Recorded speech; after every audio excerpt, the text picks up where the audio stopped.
পদক্ষেপ নেবে সরকার? খুব খারাপ অবস্থা। এখানে নদীর পাড় বালি, এখানটা বালি বেশি, ঝুরঝুর করে ঝরে যাচ্ছে। আর গালুডি থেকে যখনই জল ছাড়ছে দুটো নদীকে ক্ষতিগ্রস্ত করছে, একটা সুবর্ণরেখা, একটা কংসাবতী। মুখ্যমন্ত্রী মমতা বন্দ্যোপাধ্যায় বারবার করে অনুরোধ করেছেন, আবেদন করেছেন, প্রধানমন্ত্রীর সঙ্গে কথা বলেছেন। আমরা বারবার সে করে নামছে আর দুই দিক দিয়ে আমাদের চিপে ধরছে। একটা ডিভিসি ফরওয়ার্ড করে জল ছাড়ছে, আর একটা গালুডি ফরওয়ার্ড করে জল ছাড়ছে। সমস্ত অফিসাররা মুখ্যমন্ত্রীর নির্দেশে, এমএলএরা, মন্ত্রীরা ঘুরে বেড়াচ্ছি আমরা।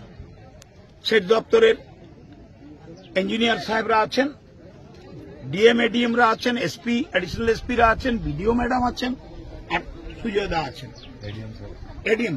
এডিএম সাহেব আছেন, এবং প্রধান উপপ্রধানরা আছে, পঞ্চায়েত সমিতি আছে, আর গ্রামের মানুষ যারা একটু ভয় পাচ্ছে, কেন ক্ষয়ে ক্ষয়ে এগিয়ে আসছে। আমি দেখে গেলাম, আমার ইঞ্জিনিয়ারদের ডাইরেকশন দিয়ে গেলাম, একটু জল নামলে সুজয় বাবু নিজে আছেন, উনি তদারকি করবেন।